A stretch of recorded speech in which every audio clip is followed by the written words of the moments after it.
Radio Insani, inspiratif, santun, dan islami.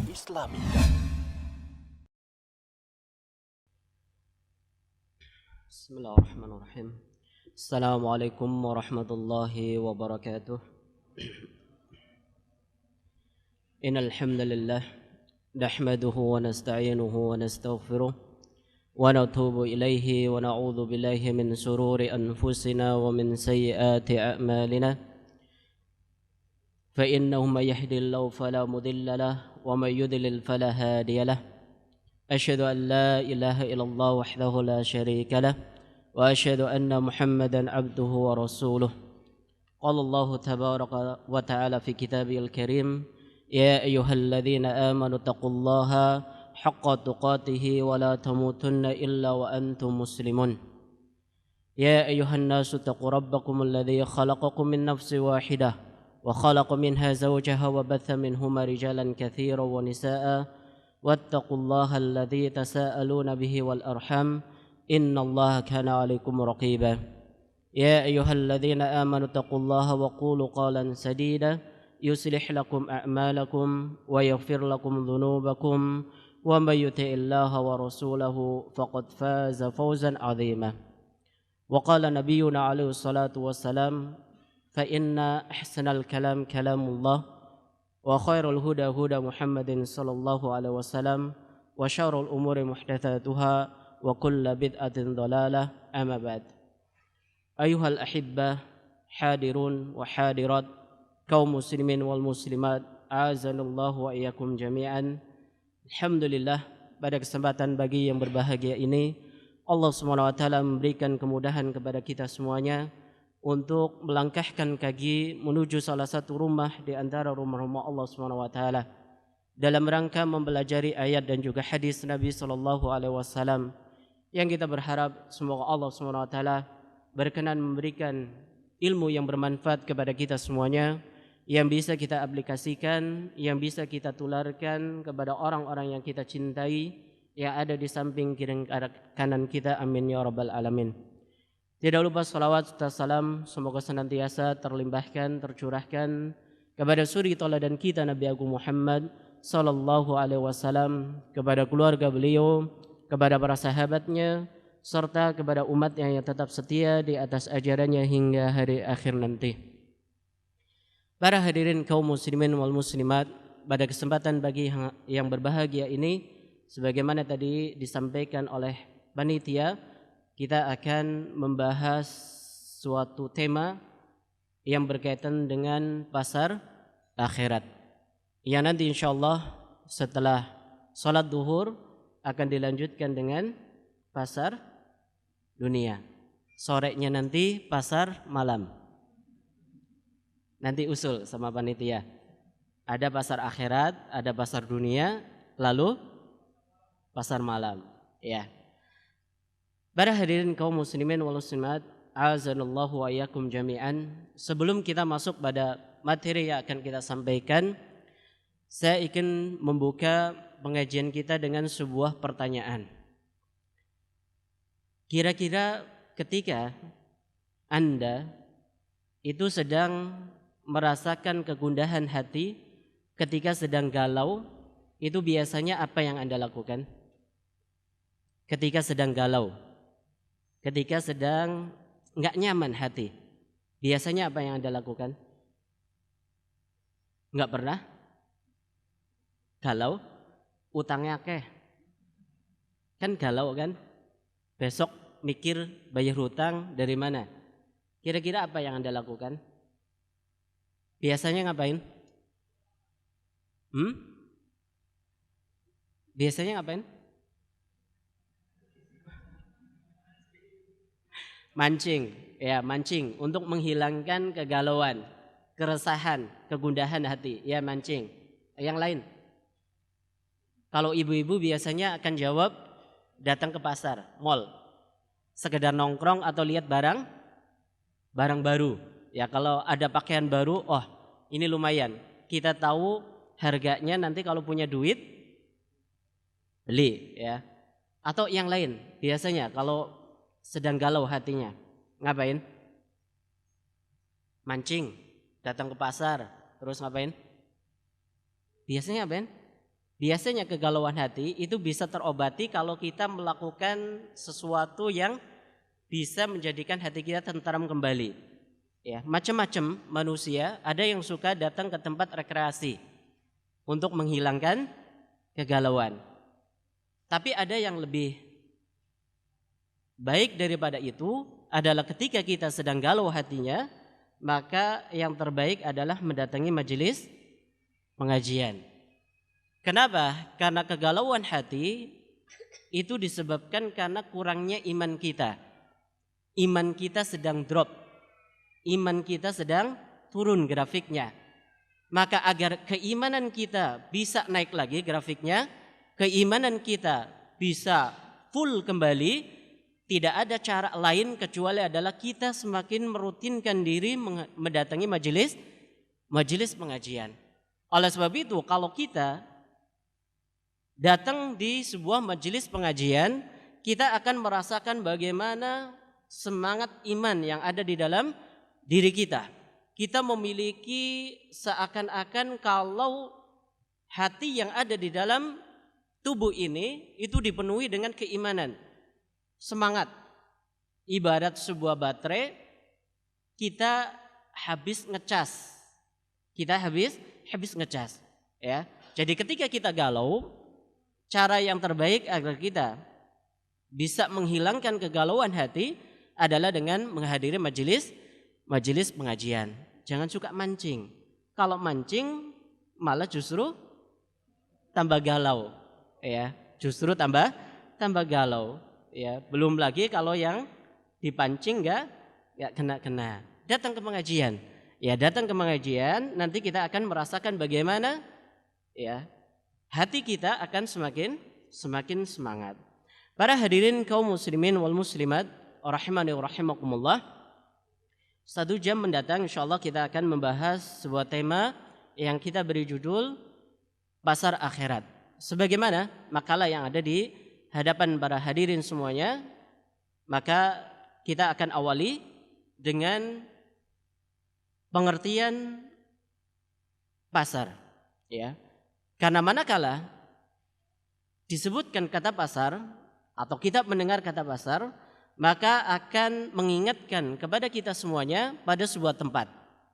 Pada sebuah tempat yang di situ dilakukan transaksi jual beli. Ada pembeli, ada penjual. Ada penjual yang ingin menukar produknya atau barang atau jasa yang dimiliki dengan uang. Dan ada pembeli yang dia ingin menukar uang dengan barang atau jasa. Itu adalah pasar. Jadi ada pembeli, ada penjual. Kalau penjual dia punya produk, dia punya barang atau dia punya jasa yang ingin dia tukar dengan uang. Ya, contoh misalkan sebagaimana ma'ruf, sebagaimana kita ketahui, kita punya toko. Di toko ada banyak barang. Ya, ketika kita berada di pasar, maka barang yang ada di toko kita tujuannya adalah supaya dibeli sama pembeli. Atau punya jasa yang ingin ditukar dengan uang. Kita nggak punya barang, akan tapi kita punya jasa. Misalkan kalau di pasar, ya, kita melihat di sana ada apa itu yang buat ini emas, nyepuh emas, ya. Itu kan nggak ada jual beli dalam bentuk barang, akan tetapi dalam bentuk jasa. Ya, atau pembeli yang dia punya uang ingin menukar dengan barang atau menukar dengan jasa. Itu adalah pasar. Itu adalah pasar. Dan dalam kehidupan kita yang namanya pasar adalah sesuatu yang sangat penting. Sesuatu yang sangat penting dan hampir bisa dikatakan semua orang itu sangat bergantung dengan pasar dalam memenuhi kebutuhan hajatnya. Kalau kita perhatikan, manusia itu sangat bergantung dengan pasar untuk memenuhi hajatnya. Oleh sebab itu kalau kita perhatikan yang namanya pasar, mulai dari zaman dahulu sampai sekarang itu ada. Bahkan kalau kita perhatikan dalam sejarah Nabi SAW kita mengenal bahwa orang-orang Quraisy pada saat itu mereka dikenal sebagai orang-orang yang menekuni satu profesi, yaitu pedagang. Ini menunjukkan bahwa pasar pada zaman itu sudah ada. Dan ketika Nabi SAW hijrah ke kota Madinah pun di sana sudah ada pasar tua yang hampir rata-rata dikuasai oleh orang-orang Yahudi. Dikuasai oleh orang-orang Yahudi. Pasar apa itu? Bani Qainuqa. Ya, di sana ada pasar sebelum Nabi SAW hijrah. Dan ketika kita berbicara tentang pasar, maka bukan hanya berbicara tentang pasar tradisional semata, akan tetapi mencakup semua jenis pasar. Semua jenis pasar. Dan sebagaimana kita ketahui, agama Islam adalah agama yang sempurna. Agama yang sempurna yang mengatur pada setiap lini titik kehidupan manusia. Kalau yang tadi kita katakan pasar adalah sesuatu yang sangat penting bagi kehidupan manusia, yang mana tidak bisa kita bayangkan kalau seandainya tidak ada pasar, niscaya ada sesuatu yang terhilangkan dari manusia, karena kita akan kesulitan untuk melakukan transaksi. Oleh sebab itulah agama Islam mengatur tentang aturan dan juga koridor yang berkaitan tentang masalah pasar. Jadi agama Islam itu telah berbicara tentang masalah pasar ini dalam aturan koridor, dikarenakan erat hubungannya dengan manusia. Ya, erat hubungannya dengan manusia. Insya Allah nanti pada sesi yang kedua akan dijelaskan bagaimana aturan yang terangkum dalam bingkai syariat. Dan di antara sekian banyak pasar, banyak pasar yang kita temui, ada istilah-istilah yang familiar di telinga kita. Banyak kita jumpai ada istilah pasar tradisional. Ada pasar tradisional. Ini biasanya pasar yang di situ menjual ya sesuatu yang memang sifatnya tradisi ada di masyarakat tersebut. Ya, berbeda antara pasar tradisional yang ada di Purbalingga dengan yang ada di daerah Magelang atau daerah Jogja dan seterusnya. Ini pasar tradisional. Kemudian di sana juga kita mengenal istilah pasar modern. Pasar modern lebih identik dengan pasar swalayan atau mall, yang biasanya kita lebih senang untuk datang ke pasar yang modern ini daripada ke pasar tradisional. Kenapa? Lebih bersih, lebih higienis, ya. Atau bisa kita nongkrong di sana ya. Kalau di pasar tradisional kan ya sudah sempit, kemudian bau kayak gitu ya. Kemudian di sana juga ada istilah pasar induk. Ada pasar induk. Pasar induk itu apa? Pasar apa? Ya, pasar induk itu adalah pasar grosir. Ya, pasar induk itu biasanya istilahnya adalah untuk sebuah pasar utama yang ada di kota besar, yang fungsinya adalah sebagai penyalur kebutuhan barang ke pasar-pasar yang lain. Sama seperti tadi dikatakan pasar grosir. Kemudian di sana ada pasar kaget. Ada pasar kaget. Ya, pasar kaget itu biasanya adalah pasar yang biasa ada ketika ada acara-acara tertentu. Ya, ada momen tertentu, ada perayaan atau keramaian tertentu. Atau kita kenal juga istilah pasar apung. Pasar apa? Pasar apung, yaitu pasar tradisional yang antara penjual dan pembelinya itu berada di atas perahu. Itu ada di mana? Kalau di Indonesia di mana? Itu di mana? Di daerah Banjarmasin, ya, di Sungai Barito, ya, itu ada. Kemudian ada pasar bebas. Ya, ada pasar bebas, yaitu pasar yang lebih mengedepankan kompetisi bebas. Kemudian ada pasar malam. Ya, pasar malam itu biasanya pasar yang ada cuma pada malam hari. Ya, ketika ada sebuah pertunjukan atau yang lainnya. Ya, ketika ada pertunjukan atau yang lainnya. Itu istilah-istilah pasar yang familiar di telinga kita.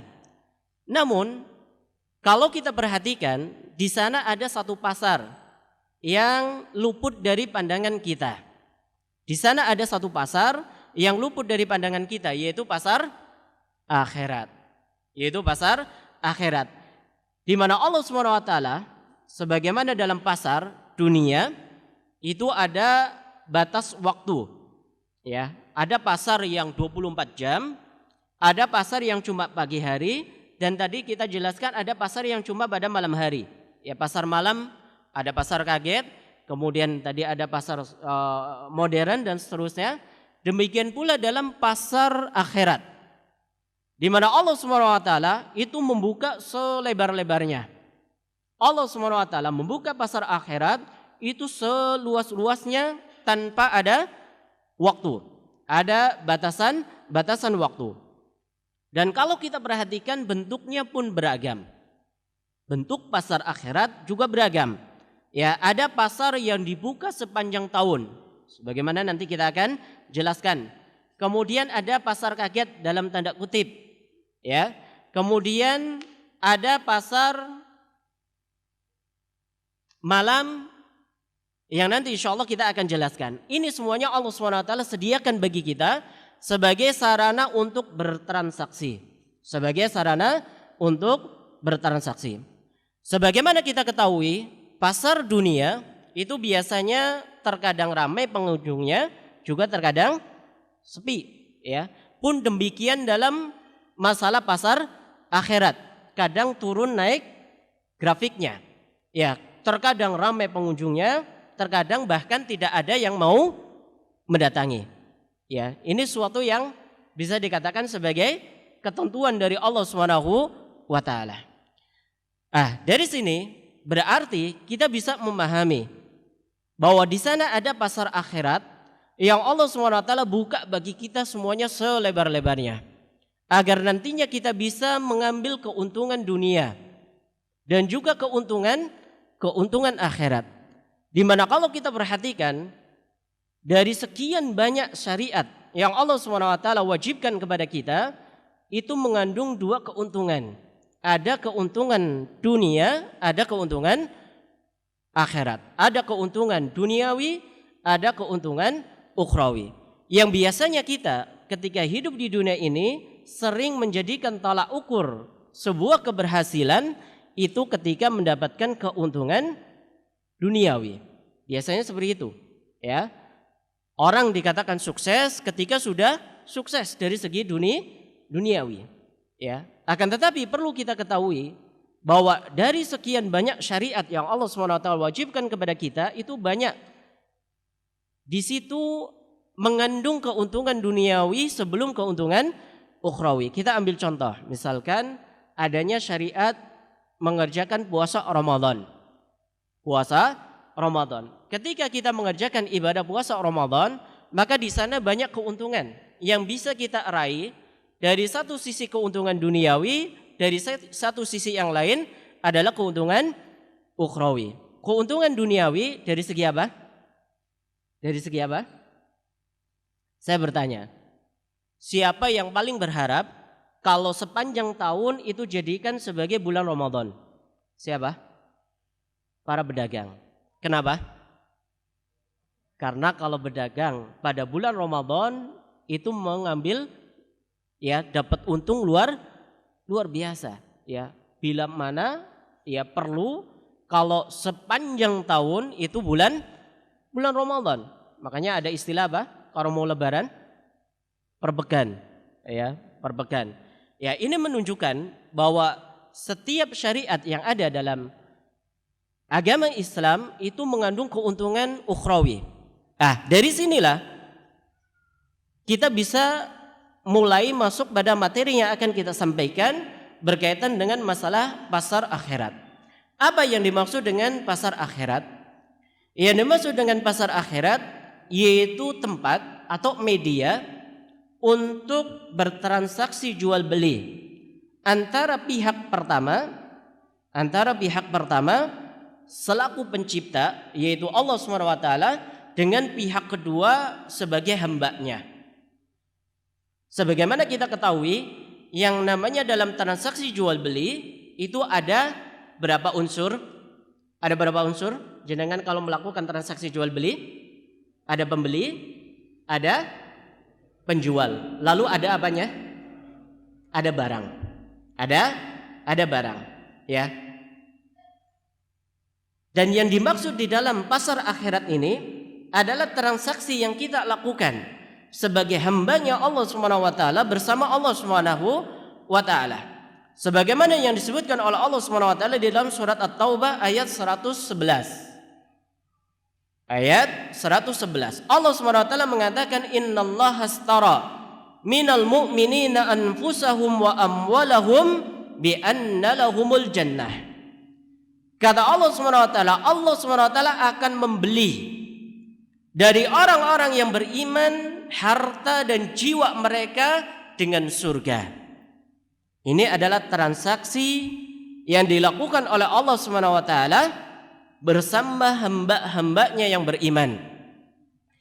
Di mana di dalam ayat ini Allah Subhanahu wa taala itu membeli jiwa dan juga harta dari orang-orang yang beriman. Kenapa orang beriman bukan orang muslim? Kita tahu di dalam tingkatan beragama itu ada 3 tingkatan. Yang pertama apa?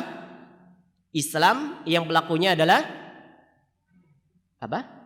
Muslim. Kemudian yang kedua iman, yang pelakunya mukmin. Kemudian yang ketiga ihsan, yang pelakunya adalah muhsin. Ini 3 tingkatan bagi orang yang sedang meniti jalan kepada Allah Subhanahu wa taala, atau bisa diistilahkan 3 tingkatan dalam ketakwaan. Muslim, kemudian mukmin, kemudian muhsin. Di sini Allah Subhanahu wa taala hanya membeli dari orang-orang yang beriman, jiwa dan juga harta mereka. Kenapa? Pertanyaannya, kenapa tidak kepada orang-orang yang muslim? Kenapa? Kok tidak dikatakan di sini sesungguhnya Allah Subhanahu wa taala akan membeli dari orang-orang yang muslim, orang-orang yang beragama Islam, jiwa dan juga harta mereka dengan surga? Kenapa jawabannya? Kurang jelas pertanyaannya? Enggak ada hadiah, Pak Panitia? Hadiahnya nanti mampir, ada kupon pasar. Apa? Jawabannya apa? Karena orang muslim itu belum tentu mukmin. Akan tapi mukmin sudah pasti muslim. Contoh, bukankah kita banyak melihat ada orang-orang yang KTP-nya Islam tapi sholat enggak? Enggak sholat.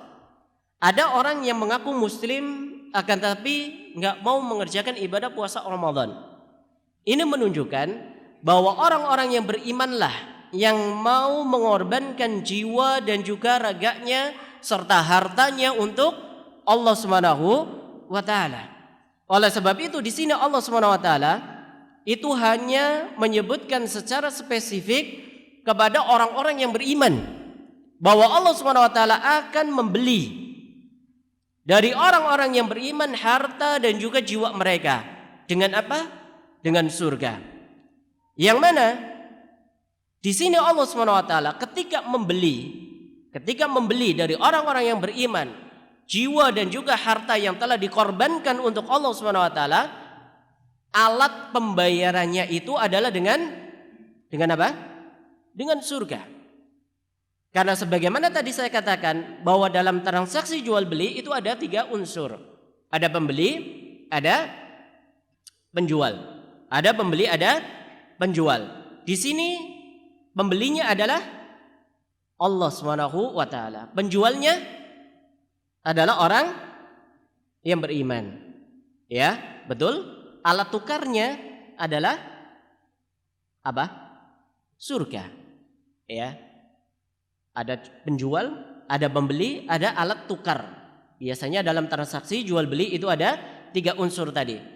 Di sini Allah SWT menyebutkan bahwa alat jual belinya atau alat yang digunakan untuk menukar barang yaitu dengan surga. Ini menunjukkan bagaimana transaksi jual beli yang dilakukan oleh orang-orang yang beriman bersama Allah SWT adalah sebuah keuntungan, sebuah perniagaan yang tidak mendatangkan kerugian sama sekali. Ini yang dinamakan dengan perniagaan yang senantiasa membawa keuntungan. Ini yang pertama. Di dalam ayat yang lain, Allah SWT juga menyebutkan, menanyakan kepada kita semuanya atau memberikan sebuah anjuran kepada kita semuanya untuk melakukan sebuah perniagaan yang bisa menyelamatkan kita dari siksa yang pedih kelak pada hari kiamat. Di dalam surat As-Saff ayat 10, Allah SWT mengatakan, ya ayyuhalladzina amanu hal adullukum ala tijaratin tunjikum min adzabin alim. Wahai orang-orang yang beriman. Di sini Allah SWT memanggil kepada orang-orang yang beriman. Mengapa demikian? Seperti tadi saya katakan, bahwa hanya orang-orang yang beriman yang dirinya mau diperintah dan mau dilarang. Karena tadi kalau yang dipanggil adalah orang-orang yang muslim, mereka biasanya enggan. Ada yang enggan, ada yang melakukan. Oleh sebab itu Abdullah bin Abbas ketika menafsirkan atau menjelaskan pada firman Allah SWT yang didahului dengan ya ayyuhalladzina amanu, wahai orang-orang yang beriman, maka beliau mengatakan, tolong perhatikan secara baik-baik, dengarkan secara baik-baik. Karena ketika ada panggilan dari Allah, wahai orang-orang yang beriman, maka ada kalanya sebuah perintah yang ingin diperintahkan sama Allah, atau ada sebuah larangan yang ingin dilarang oleh Allah SWT. Dan orang yang mau diperintah dan orang yang mau dilarang adalah orang-orang yang beriman. Di sini Allah SWT mengatakan, hal adullukum ala tijaratin tunjikum min adzabin alim. Maukah kalian aku beri kabar tentang sebuah perniagaan yang bisa menyelamatkan kalian dari azab yang pedih. Ini juga menunjukkan bahwa di sana ada yang namanya pasar akhirat. Sebuah perniagaan, sebuah tempat, sebuah media yang bisa kita lakukan sebagai media transaksi jual beli bersama Allah Subhanahu wa taala. Bahkan di dalam ayat yang lain, Allah SWT menjelaskan adanya orang-orang yang rela menjual dirinya karena mengharapkan keridhaan Allah Subhanahu wa taala. Ada orang-orang yang menjual dirinya untuk Allah, untuk kepentingan Allah Subhanahu wa taala dalam rangka mengharap keridhaannya. Sebagaimana disebutkan di dalam surat Al-Baqarah ayat 207. Di dalam surat Al-Baqarah ayat 207, Allah SWT mengatakan, wa minan nasi may yashri nafsahu ibtigha'a mardatillah. Di antara manusia ada orang yang rela mengorbankan dirinya, menjual dirinya kepada Allah SWT dalam rangka ibtigha'a mardatillah, dalam rangka mencari keridhaan Allah Subhanahu wa taala. Ini menunjukkan bahwa ada di antara manusia yang rela mengorbankan jiwanya, rela mengorbankan hartanya untuk tegaknya kalimatullah, untuk tegaknya kalimat Allah Subhanahu wa taala di muka bumi ini. Dan sebagaimana tadi kita katakan bahwa ketika orang sudah menjual dirinya, mengikrarkan dirinya untuk menjual dirinya untuk kepentingan Allah Subhanahu wa taala, maka balasannya adalah surga. Berarti apa kesimpulannya? Kesimpulan daripada pasar akhirat, sebagaimana di dunia ini kita ketahui, banyak kita jumpai pasar, ya, tempat orang untuk mengkais rezeki, melakukan transaksi jual beli, pun demikian dengan akhirat. Ada pasar sebagai tempat transaksi untuk sebuah perniagaan yang tidak pernah merugi. Mengapa demikian? Karena harga yang dibanderol oleh Allah Subhanahu wa taala adalah surga. Dan Allah Subhanahu wa taala menyebutkan dalam sebuah hadis qudsi yang diriwayatkan oleh Imam Muslim dan juga oleh Imam Bukhari dan Imam Muslim. Allah Subhanahu wa taala mengatakan a'adatu li ibadiyas salihin. Allah berfirman, aku persiapkan bagi kalangan hambaku yang saleh ma la ainun ra'at wala udhunun sami'at wala khatara ala qalbi basar.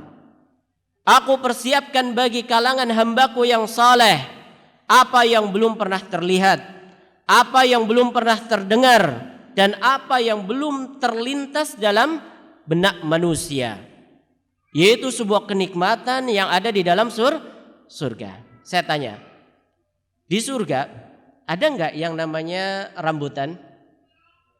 Ada enggak? Ada. Kemudian ada duren enggak? Ada duren. Sama enggak rasanya? Rasanya sama? Kalau sama apa bedanya dengan di dunia ini? Ya. Jadi ada sesuatu yang sama sifatnya, akan tetapi nanti rupanya dan seterusnya itu tidak sama dengan apa yang ada di dunia. Sampai ada sebuah guyonan, ya, ada dua orang mantan preman, yang satu sudah tobat, yang satu belum. Yang sudah tobat ketika bertemu dengan temannya yang belum tobat itu mengatakan, bro, kita tobat aja bro, ngapain kita minum-minuman di dunia, itu dosa. Kalau kita mau minum nanti di surga. Kalau mau minum nanti di surga. Ada enggak minuman keras di sana? Ada, tapi tidak memabukkan, ya, tidak memabukkan. Jadi Allah SWT menyiapkan kepada orang-orang yang beriman sesuatu yang belum pernah terlihat oleh pandangan mata, belum pernah terdengar oleh telinga kita, dan belum pernah terlintas di dalam benak manusia. Sebuah kenikmatan yang luar biasa.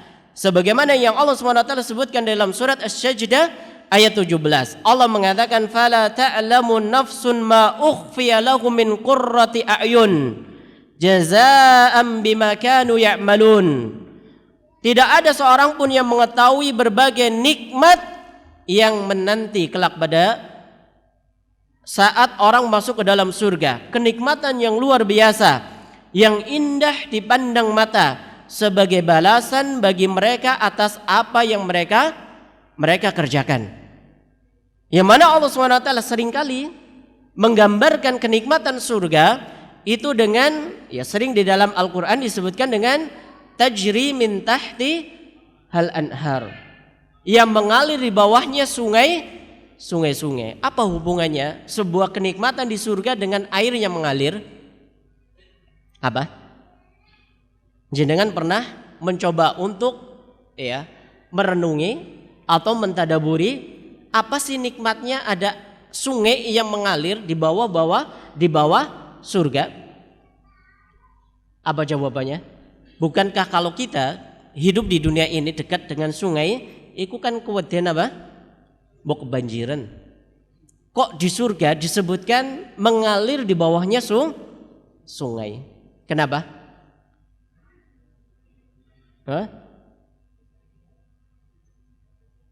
Ben gampang kone ngangsu?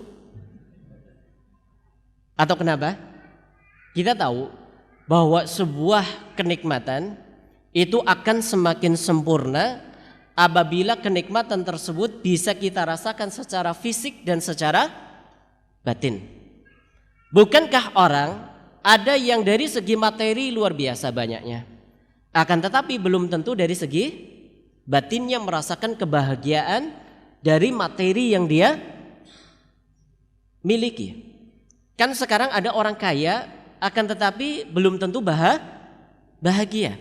Lalu apa korelasinya dengan kenikmatan di surga yang mengalir di bawahnya sungai? Karena kalau kita sudah memiliki segalanya, di surga memiliki segalanya, lalu ditambah dengan kenikmatan kesejukan yang bisa menenteramkan hati kita. Biasanya orang kalau lagi seperti tadi galau, cari tempat rekreasi yang di situ ada suara gemercik air. Makanya senang mancing kan ya tadi. Karena apa?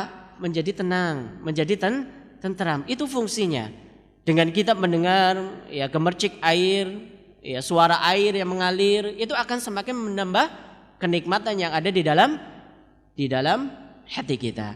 Ya, para hadirin yang rahmati Allah Subhanahu wa taala, itu yang dimaksud dengan transaksi atau yang dimaksud dengan pasar akhirat, yaitu sebuah tempat, sebuah media yang bisa kita lakukan sebagai sarana bertransaksi bersama Allah Subhanahu wa taala.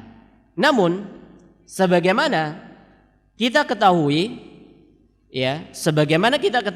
yang namanya orang ketika ingin melakukan bisnis, melakukan transaksi jual beli, itu harus memiliki modal. Harus memiliki modal, ya. Kita tahu bahwa setiap pedagang dan para pelaku bisnis itu pasti paham betul yang satu ini, bahwa ketika kita ingin terjun dalam dunia bisnis sebagai seorang pedagang, tentunya kita membutuhkan yang namanya modal. Kita butuh yang namanya modal. Dan modal yang kita butuhkan bisa dalam bentuk materi, kita punya uang, atau kecakapan di dalam melihat peluang sebuah bisnis. Kecakapan dalam melihat peluang bisnis. Dari segi materi kita nggak punya, akan tapi kita pandai memanfaatkan peluang yang ada. Kita nggak punya modal, akan tapi kita punya kepandaian. Ya, makanya kalau kita berada di pasar, kita melihat ada orang-orang dari segi materi nggak punya, akan tapi dia terjun dalam dunia bisnis, yaitu biasanya sebagai apa? Calo. Sebagai calo, ya. Dari segi materi enggak, akan tapi dari segi kepandaian, olah kata, kemudian apalagi melihat peluang dan seterusnya, dia bisa. Makanya di dalam ajaran agama Islam, orang berjual beli, orang bertransaksi, ketika sebagai seorang pedagang ingin menggeluti profesi pedagang, itu enggak harus melulu punya modal dalam bentuk materi, akan tapi bisa dalam bentuk kecakapan, kepandaian, punya ilmu, melihat peluang yang ada. Pun demikian dalam masalah ketika kita telah memutuskan untuk melakukan perniagaan bersama Allah Subhanahu wa taala, maka kita membutuhkan modal utama. Kita membutuhkan modal utama. Dan kalau kita mau klasifikasikan, kalau kita mau bagi dari sekian banyak modal yang harus kita miliki ketika kita ingin bertransaksi bersama Allah Subhanahu wa taala, maka bisa kita kerucutkan ada dua. Kita kerucutkan ada dua. Ada yang bentuknya modal tersebut setiap orang itu mempunyai. Ada yang sifatnya masing-masing daripada kita mempunyai modal tersebut. Dan ada modal yang harus kita cari. Ada modal yang bentuknya kita diberi oleh Allah SWT, semuanya sama, ya, punya peluang yang sama karena modalnya sama. Kemudian ada yang harus kita cari. Apa itu? Yang pertama adalah umur, kemudian yang kedua adalah apa? Ilmu. Ini modal utama bagi orang yang ingin melakukan transaksi jual beli bersama Allah Subhanahu wa taala. Umur adalah modal utama bagi manusia. Mengapa demikian? Karena kalau kita perhatikan, kita hidup di dunia ini itu tidak lain adalah rangkaian dari hari-hari yang ditumpuk. Kita hidup di dunia ini tidak lain adalah mengisi rangkaian hari-hari yang ditumpuk, yang hakikatnya semakin bertambah berarti semakin menyusut modal yang kita miliki. Hal itu sebagaimana disampaikan oleh seorang imam besar pada masanya bernama Imam Hasan Basri. Beliau memberikan sebuah fatwa kepada kita semuanya.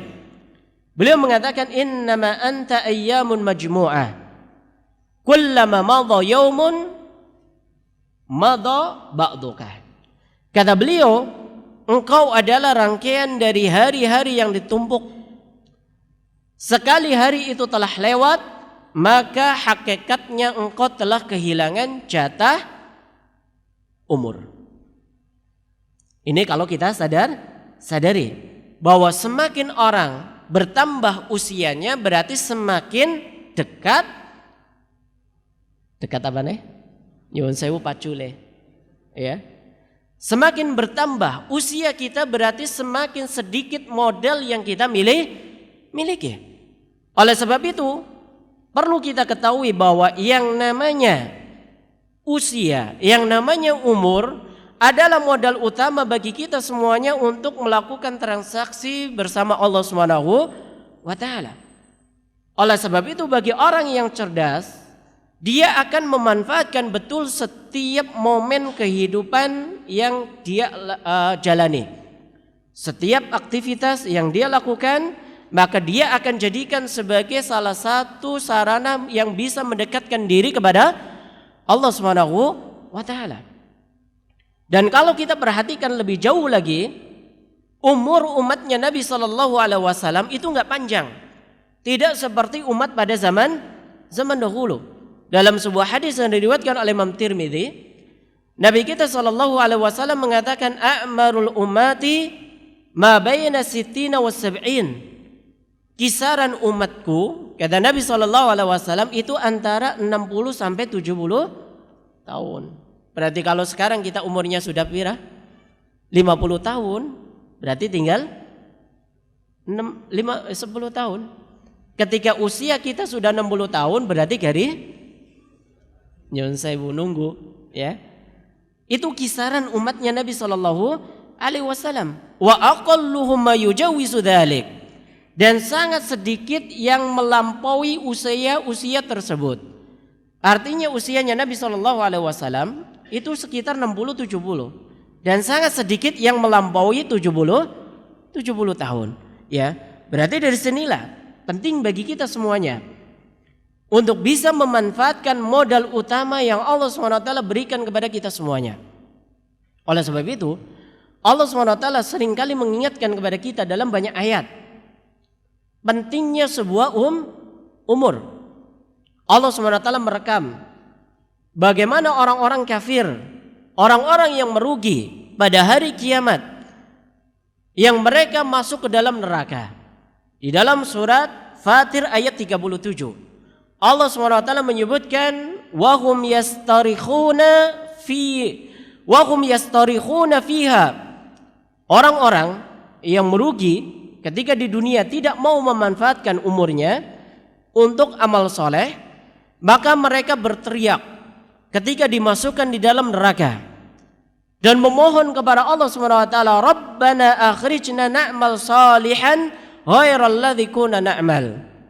Mereka mengatakan, ya Allah, keluarkan kami.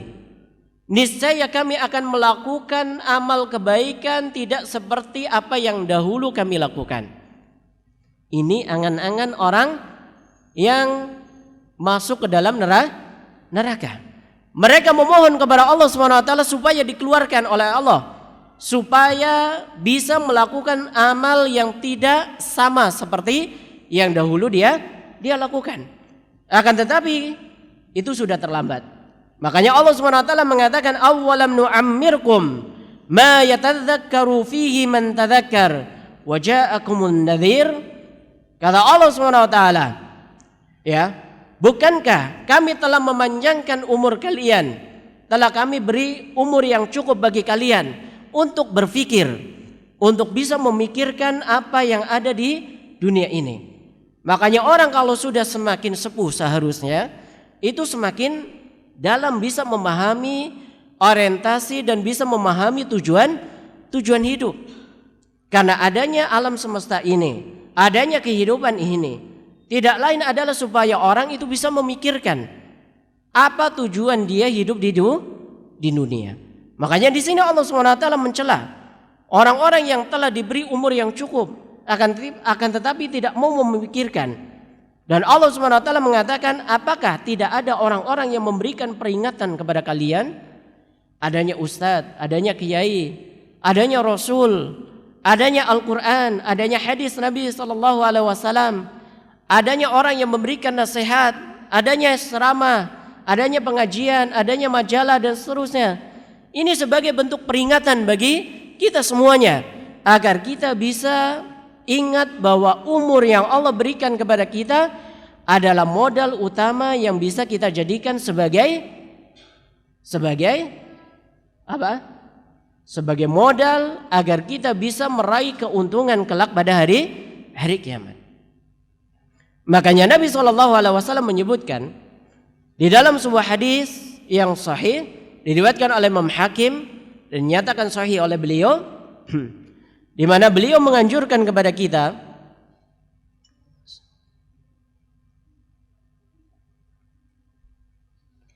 kalau umur yang kita miliki agar bisa kita investasikan dalam proyek kebaikan.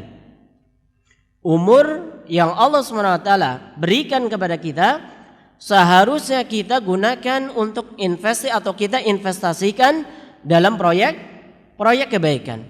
Sebagaimana kalau kita punya uang banyak. Biasanya yang pertama kali terpikirkan dalam benak kita adalah bagaimana supaya uang yang kita miliki itu bisa berkembang. Kita investasikan dalam jual beli, dalam apa biasanya? Jenengan kalau punya uang untuk apa? Misalkan pulang pengajian, jenengan dapat rezeki nomplok. Tahu-tahu ada orang yang ngasih berapa? 100 juta.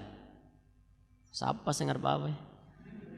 Taruhlah seperti itu. Kira-kira uang 100 juta itu untuk apa? Beli tanah. Biasanya orang kalau nggak biasa pegang duit banyak itu malah bingung. Mending orang ada duit. Amin. Ya. Jadi ketika kita punya uang, biasanya yang kita pikirkan adalah bagaimana uang kita itu bisa berkembang. Dan di dalam masalah umur ini, Nabi SAW mengingatkan kepada kita, menganjurkan kepada kita, umur yang Allah SWT berikan kepada kita diinvestasikan dalam proyek kebaikan. Dalam sebuah hadis, Nabi kita SAW mengatakan, ightanim khamsan qabla khamsin.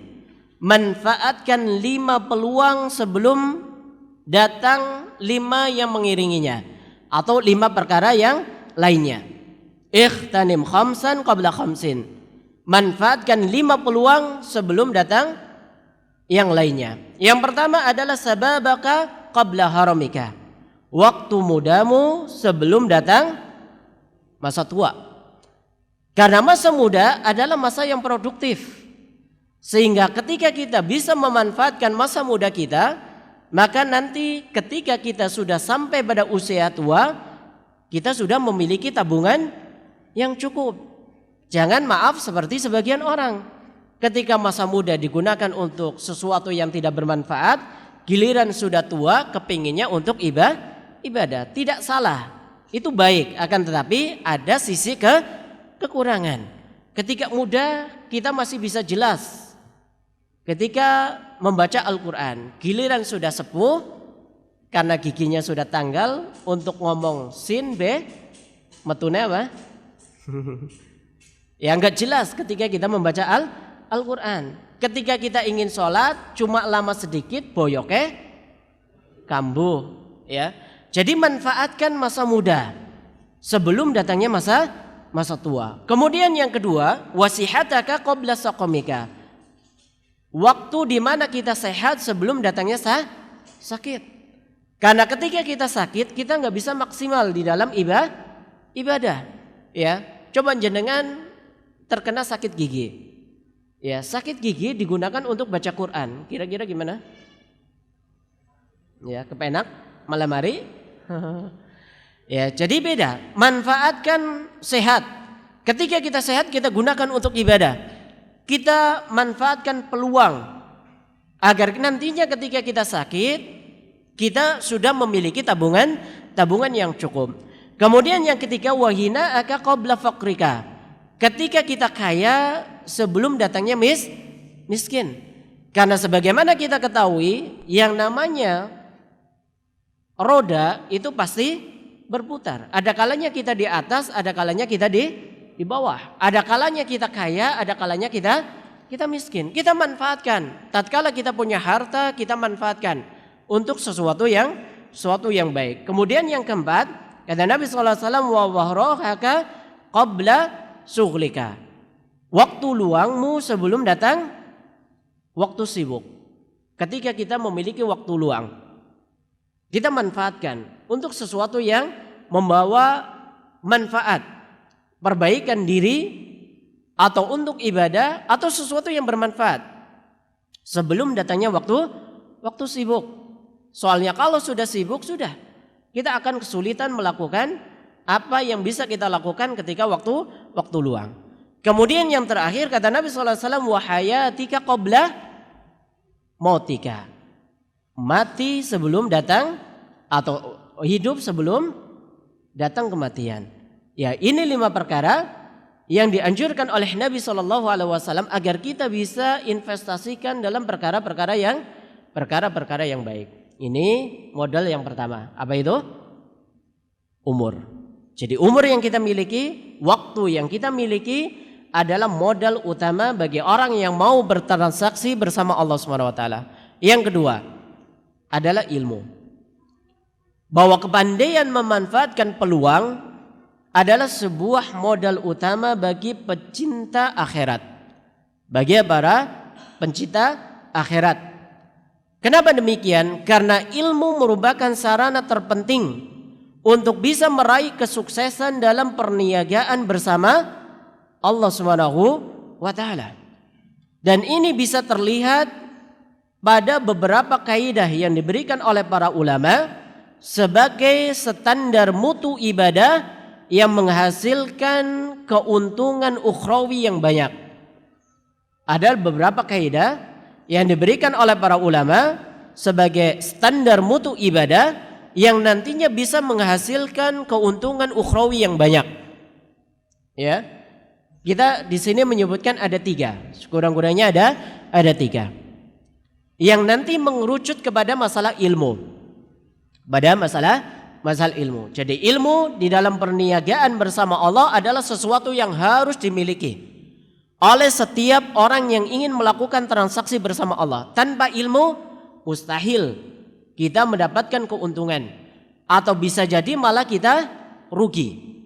Sebagaimana kita ketahui dalam dunia bisnis, orang yang nggak bisa, ya, tidak memiliki ilmu tentang menjalankan bisnisnya, yang akan didapat untung atau rugi, jenengan nggak tahu spesifik burung, kemudian jenengan terjun pada bisnis burung, kira-kira gimana? Dilomboni mbok, ya, ditipu. Rugi, ya. Demikian pula dalam masalah orang yang ingin melakukan transaksi bersama Allah Subhanahu wa taala harus memiliki ilmu. Maka di sini ada beberapa kaidah yang bisa memperjelas kepada kita pentingnya ilmu. Yang pertama, bahwa ibadah yang sesuai dengan ajaran Nabi sallallahu alaihi wasallam itu lebih besar pahalanya dibanding dengan ibadah yang dilakukan akan tapi tidak sesuai dengan ajarannya. Kita ulangi. Ibadah yang sesuai dengan ajaran Nabi sallallahu alaihi wasallam itu lebih besar pahalanya dibanding dengan yang tidak sesuai dengan ajarannya. Contoh, antara 2 orang yang berzikir setelah sholat. Yang pertama si A, ketika sehabis sholat itu berzikir, membaca tahmid 33 kali, tasbih 33 kali, takbir 33 kali. Lalu si B membaca zikirnya 3000 kali untuk tahmidnya, takbirnya 3000 kali, tasbihnya 3000 kali. Subhanallah teping tulung ibu, ya, 3000 kali. Alhamdulillahnya 3000 kali. Kemudian Allahu Akbarnya 3000 kali. Endi sing apik? Sing 33 atau ping 3000? Mana yang lebih utama? Yang 33 atau 3.000? 3.000 kan apik akeh. Ya, ngasih boyok kan ya. Mana yang lebih baik? Yang lebih baik adalah yang 33 kali. Kenapa demikian? Karena yang 33 kali itu sesuai dengan ajaran Nabi SAW. Adapun yang 3.000 kali itu adalah hasil kreasi kita sendiri. Ini yang menunjukkan kepada kita bahwa orang yang beribadah dengan ilmu itu bisa memanfaatkan setiap peluang yang ada di hadapannya. Dan dia akan memilih mana ibadah-ibadah yang sesuai dengan ajaran Nabi dan mana ibadah yang tidak ada ajarannya dari Nabi SAW. Dan dia akan berusaha untuk mengerjakan ibadah yang sesuai dengan ajaran Nabi. Karena ini yang akan menghasilkan keuntungan yang banyak. Bukan cuma memburu apike, ya, bukan cuma memburu banyaknya. Ini yang pertama. Yang kedua, ibadah yang dikerjakan bertepatan dengan momen yang mulia itu lebih besar pahalanya dibanding dengan waktu biasa. Apa? Ibadah yang dikerjakan bertepatan dengan momen yang mulia itu lebih besar pahalanya dibanding dengan waktu biasa. Kita mengetahui Allah SWT menyiapkan momen-momen istimewa bagi kita semuanya agar kita bisa memanfaatkan momen tersebut untuk meraup pahala sebanyak-banyaknya. Contoh misalkan, orang yang beribadah secara sungguh-sungguh di 10 hari terakhir pada bulan Ramadan untuk bisa mendapatkan malam Lailatul Qadar itu lebih utama daripada orang yang beribadah pada hari biasa. Ya. Ini menunjukkan kepada kita semuanya bahwa ilmu inilah yang akan menjadikan kita bisa memanfaatkan mana momen yang mulia, mana waktu biasa. Ya, supaya kita itu tidak capek-capek melakukan sebuah ibadah, akan tetapi dari segi pahala tidak banyak, walaupun itu tidak tercela, bahkan bagus. Akan tetapi dengan ilmu inilah kita bisa memanfaatkan setiap momen yang Allah SWT siapkan kepada kita semuanya untuk bisa meraih keuntungan ukhrawi. Ini yang keberapa? Yang berapa? Yang kedua. Yang ketiga, ibadah yang bisa menular kepada orang lain itu lebih besar pahalanya dibanding yang manfaatnya untuk diri sendiri.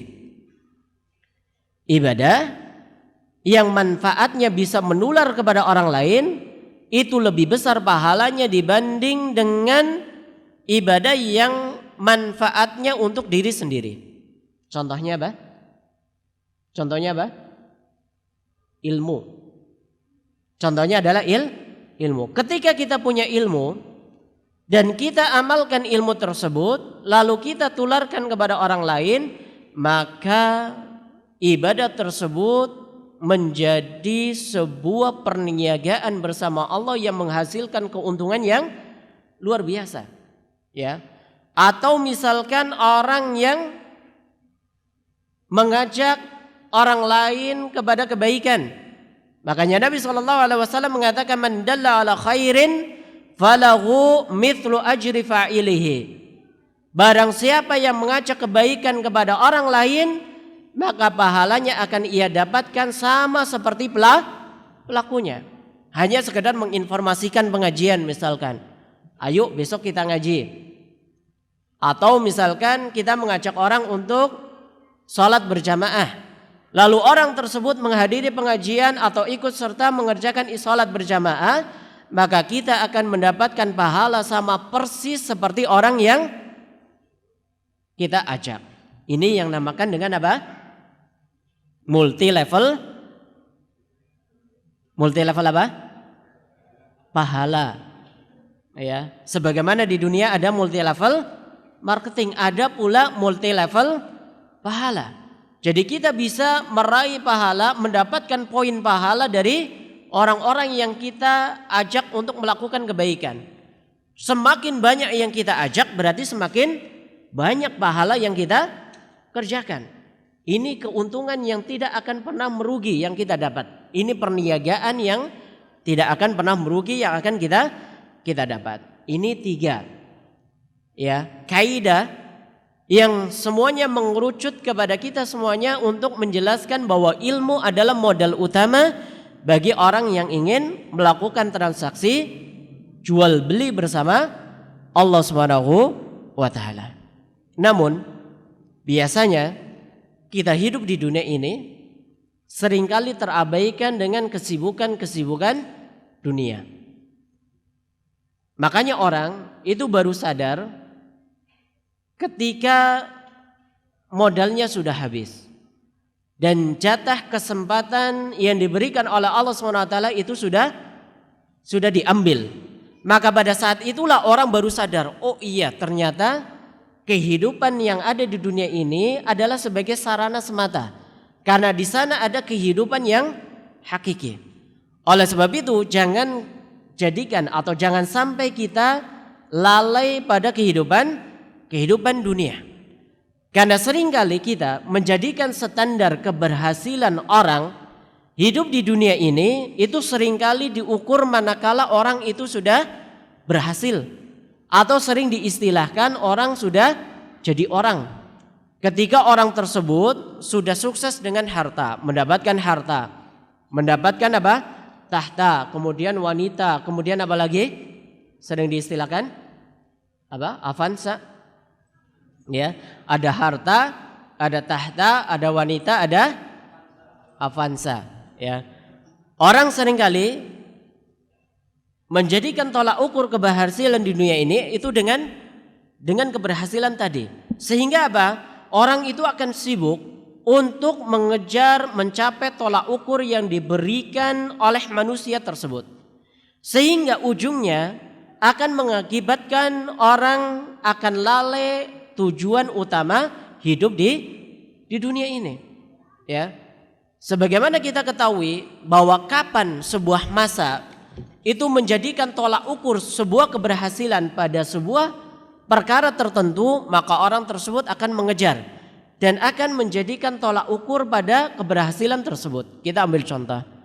Ketika pada suatu masa bahwa keberhasilan itu ada pada ukurannya ketika sudah menjadi artis terkenal, maka manusia akan berduyun-duyun berlomba untuk berusaha menjadi artis terkenal. Ketika pada sebuah masa tolak ukuran keberhasilan orang itu diukur dari ketika sudah sampai pada jabatan tertinggi, maka orang akan berusaha untuk mengejar jabatan tersebut. Ketika tolak ukur manusia pada sebuah keberhasilan itu pada bintang pemain sepak bola terkenal, maka orang akan berusaha menyekolahkan anaknya untuk bisa menjadi pemain bola dan seterusnya. Makanya tolak ukur yang semacam ini tidak akan pernah habis, tidak ada habisnya. Makanya Allah SWT mengingatkan kepada kita semuanya, jangan sampai kita lalai dengan kehidupan dunia. Allah SWT mengingatkan, wa mal hayatud dunya illa mata'ul ghurur, bahwa kehidupan dunia ini tidak lain adalah sesuatu kesenangan yang menipu. Ya, kita senang hidup di dunia dengan keluarga, dengan jabatan, dengan harta dan seterusnya. Akan tetapi kesenangan, kebahagiaan yang kita rasakan di dunia ini akan berakhir. Akan berakhir. Karena memang Allah SWT jadikan kebahagiaan di dunia ini sesuatu yang tidak langgeng. Ada kebahagiaan yang langgeng, yaitu ketika di akhirat. Makanya jangan sampai kita lalai dengan kesibukan dunia. Allah SWT menyebutkan, ya ayyuhalladzina amanu la tulhikum amwalukum wala auladukum an dzikrillah. Wahai orang-orang yang beriman, janganlah harta dan anak-anakmu melalaikan kalian dari mengingat Allah. Jadi di dalam ajaran agama Islam itu ada sebuah konsep yang sangat bagus, yaitu kita bisa membagi ada saatnya kita ingat kepada Allah dan ada saatnya kita bersama keluarga. Ada saatnya kita bersenang-senang dan ada saatnya kita menangis di hadapan Allah Subhanahu wa taala. Ada saatnya kita rekreasi, ada saatnya kita menghadiri sholat berjamaah. Ini adalah konsep yang diberikan oleh ajaran agama Islam. Yaitu jangan sampai kita lalai cuma hidup di dunia ini seakan-akan. Kita sibuk dengan apa yang kita geluti, profesi dunia yang kita geluti sebagai pedagang, sebagai seorang pengajar, atau sebagai seorang pejabat, atau sebagai seorang kepala rumah tangga atau yang lainnya. Ya, jangan sampai itu melalaikan kehidupan akhirat. Kita jadikan kehidupan dunia ini sebagai salah satu ladang untuk sampai kepada kebahagiaan di akhirat. Ya, itu sebuah perkara yang harus kita perhatikan. Jangan sampai kita lalai dengan kehidupan akhirat nanti, atau kehidupan dunia. Sekarang kita masuk pada perniagaan yang tidak pernah merugi. Perniagaan yang tidak pernah merugi. Perlu kita ketahui, sebagaimana tadi kita sebutkan, ya, ketika di pasar dunia ini kita banyak temui istilah-istilah dari pasar-pasar yang ada, pun demikian pada pasar akhirat. Kita akan menjumpai di sana ada beberapa pasar yang bisa kita tanam dan kita bisa menabur benih-benih pahala. Di antaranya adalah sebagaimana yang disebutkan oleh Allah Subhanahu wa taala di dalam firman-Nya di dalam surat As-Saff ayat 10 sampai 12. Allah mengatakan, ya ayyuhalladzina amanu hal adullukum ala tijaratin tunjikum min adzabin alim tu'minuna billahi wa rasulihi wa tujahiduna fi sabilillahi bi amwalikum wa anfusikum dzalikum khairul lakum in kuntum ta'lamun. Yang pertama, bisa kita sederhanakan bahwa pasar akhirat itu ada istilahnya pasar iman dan juga pasar jihad, sebagaimana yang kita tulis di makalah, di mana Allah SWT menyebutkan, wahai orang-orang yang beriman, maukah kalian aku kabarkan pada sebuah perniagaan yang bisa menyelamatkan kalian dari siksa yang pedih. Apa itu? Yaitu yang pertama adalah engkau beriman kepada Allah, beriman kepada Allah, dan juga beriman kepada Rasulnya. Lalu engkau berjuang meninggikan kalimat Allah SWT, berjuang di jalan Allah SWT dengan harta dan juga jiwamu. Berarti ini menunjukkan kepada kita ada istilah pasar iman dan juga pasar akhirat atau pasar jihad. Dan kalau kita berbicara tentang iman, maka pengertian yang paling lengkap adalah yang disampaikan oleh Nabi SAW dalam jawaban beliau kepada malaikat Jibril dalam hadis riwayat Imam Muslim, di mana Nabi SAW ketika ditanya mal iman, apa yang dimaksud dengan iman wahai Nabi, maka Nabi mengatakan al imanu an tu'mina billahi wa rasulihi wa malaikatihi, an tu'mina billahi wa malaikatihi wa kutubihi wa rasulihi wal yaumil akhir wa an tu'mina bil qadari khairihi wa syarrihi. Kata Nabi SAW, iman adalah engkau percaya kepada Allah, kepada malaikat, kepada kitab, kepada rasul, kepada hari akhir, dan engkau beriman kepada takdir yang baik dan takdir yang buruk. Ini makna iman. Jadi orang yang beriman itu lebih mengarah kepada sebuah kepercayaan, keyakinan yang ada di dalam hati, memperbaiki hati, yaitu kita tumbuhkan keimanan kita adanya Allah, kita tumbuhkan keimanan adanya malaikat, kita tumbuhkan keimanan bahwa kitab suci itu adalah firman-Nya Allah SWT. Kemudian kita tumbuhkan keimanan kepada para rasul, keimanan kepada hari akhir, dan keimanan kepada takdir yang baik maupun yang buruk. Yang mana kalau kita perhatikan, yang diinginkan oleh Nabi SAW adalah dari efek sebetulnya, dari efek orang yang beriman. Makanya sering kita mendapati, menjumpai adanya keterkaitan sebuah perilaku di dunia dengan keimanan seseorang kepada Allah dan hari akhir. Contoh misalkan Nabi SAW menyebutkan, man kana yu'minu billahi wal yaumil akhir falyukrim jarahu. Barang siapa yang beriman kepada Allah dan hari akhir, maka hendaknya memuliakan tetangganya. Apa korelasi antara memuliakan tetangga dengan keimanan kepada Allah dan hari akhir? Apa hubungannya? Jenengan suka memuliakan tetangga atau sering dijadikan batir satru? Jenengan punya tetangga kan? Seringnya akur apa seringnya padu? Sing bener. Akur nggih? Akur, alhamdulillah. Kalau akur. Sekarang apa? Hubungannya antara keimanan kepada Allah dan hari akhir dengan memuliakan tetangga.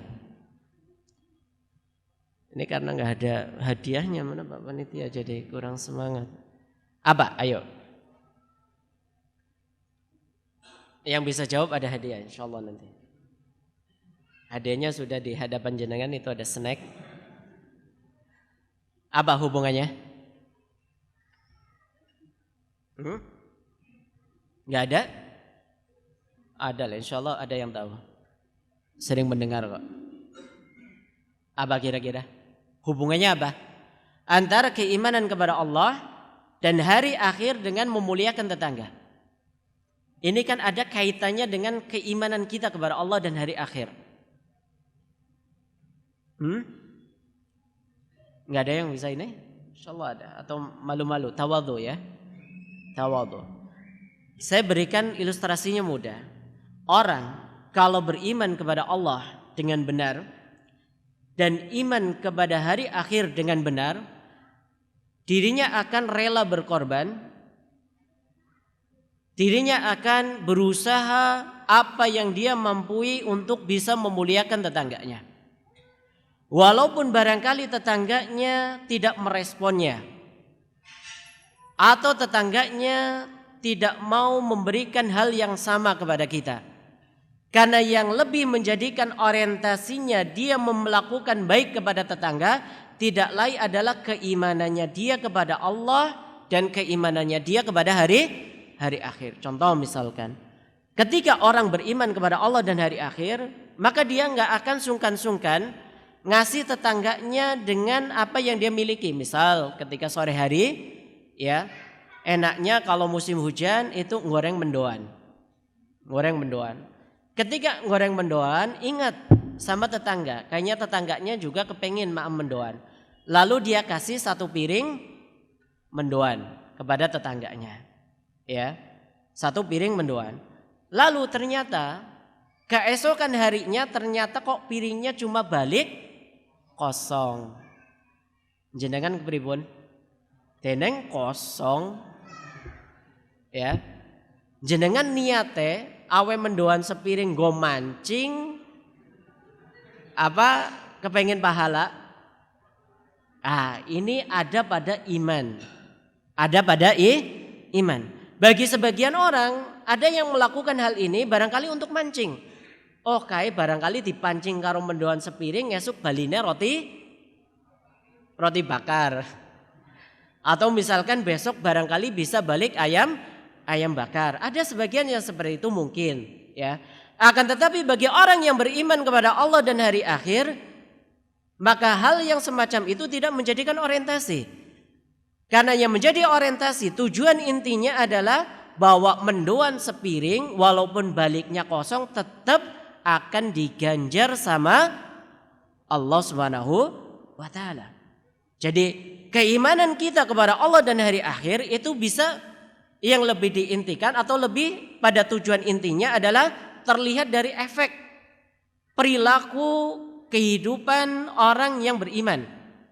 Iman kepada Allah berarti dia meyakini bahwa Allah melihatnya. Makanya orang yang beriman kepada Allah dia berusaha untuk tidak sampai menjadi orang-orang yang menerjang larangannya Allah Subhanahu wa taala. Orang yang beriman kepada hari akhir dirinya juga berusaha. Jangan sampai perilakunya ini menjadi sebab dirinya kelak pada hari kiamat akan mendapatkan balasan yang akan mendorong dirinya ke dalam neraka jahanam. Ya, keimanan kepada Allah dan hari akhir. Ya, kita beri contoh misalkan potret orang yang beriman. Orang yang beriman biasanya dia akan betul-betul memperhatikan syarat yang dilakukan ketika dia bekerja pada sebuah lembaga. Ketika jenengan sebagai seorang pekerja, apapun pekerjaannya di sebuah lembaga, ya, biasanya ada syarat di situ. Salah satu syaratnya adalah harus datang pada waktu dan keluar pada waktu tertentu. Iya kan? Biasanya misalkan jam datang itu jam 7 pagi, pulangnya jam 2 misalkan. Ya, maka bagi orang yang beriman, dirinya akan betul-betul memperhatikan absensi ini. Karena apa? Karena dirinya walaupun tidak dilihat sama atasan, dirinya akan yakin betul Allah SWT melihatnya. Dan Allah SWT akan mengganjar ketepatan waktu ketika dia bekerja. Ya, ini contoh orang yang beriman. Contoh yang lain, ketika jenengan berkendara. Ketika jenengan berkendara, saya tanya, siapa di antara para jamaah yang sampai saat ini ketika sedang berkendara nggak pernah nabrak lampu merah? Ada Pak Polisi loh. Siapa yo?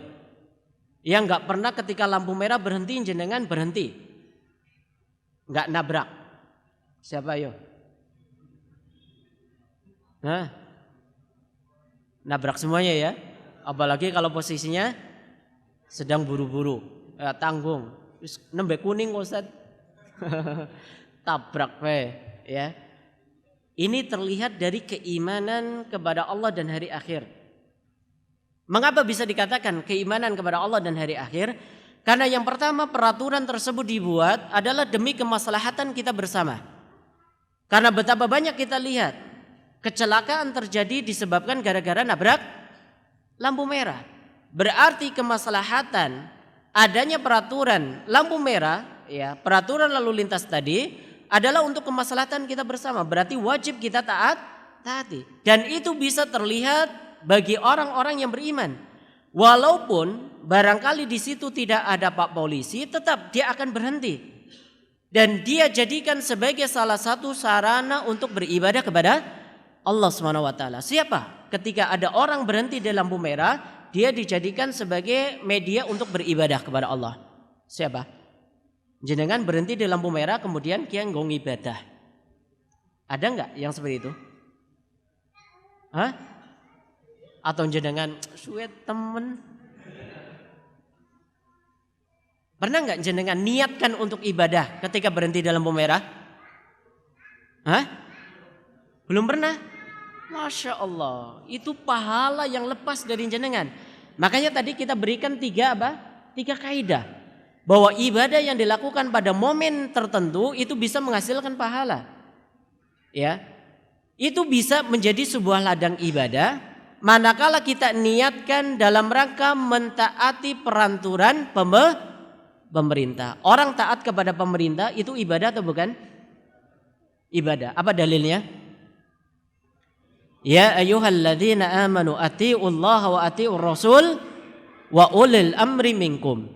Wahai orang-orang yang beriman, taatilah Allah dan taati Rasul dan taatilah pemimpin kalian. Makanya tadi saya sebutkan bahwa peraturan lalu lintas ini adalah untuk kemaslahatan bersama.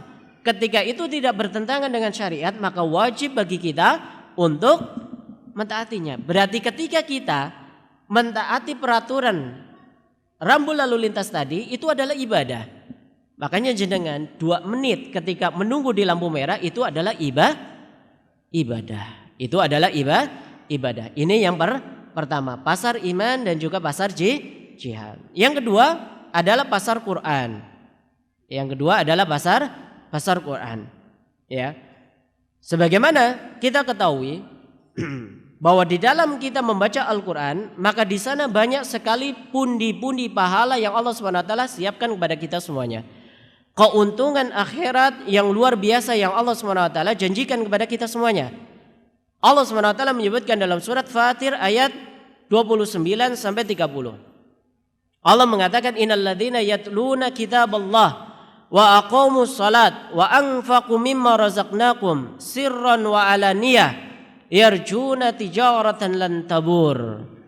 Kata Allah SWT, orang-orang yang senantiasa membaca Al-Quran, mengerjakan ibadah salat, menginfakkan rezeki yang Allah SWT karuniakan, maka pada hakikatnya mereka adalah orang-orang yang mengharapkan perniagaan yang tidak pernah merugi.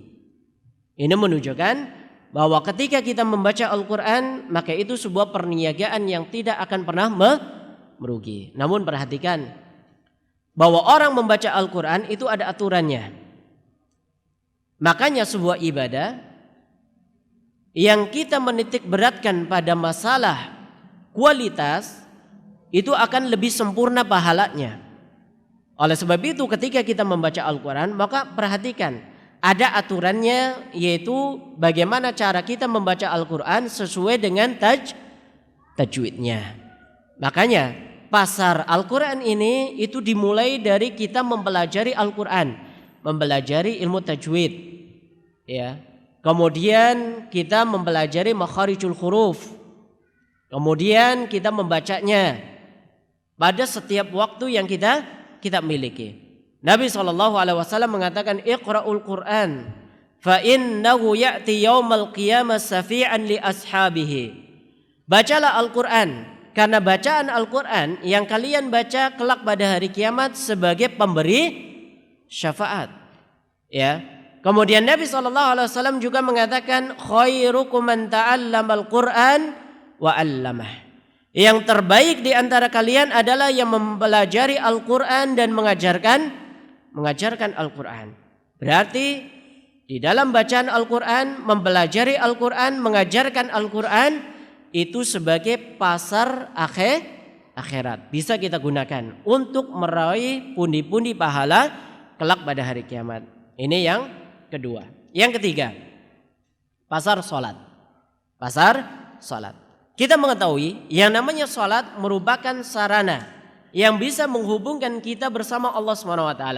Di dalamnya kita bisa memohon kepada Allah. Kita berdiri di hadapan Allah. Kemudian kita berzikir, kita memohon, kita membaca firman-Nya.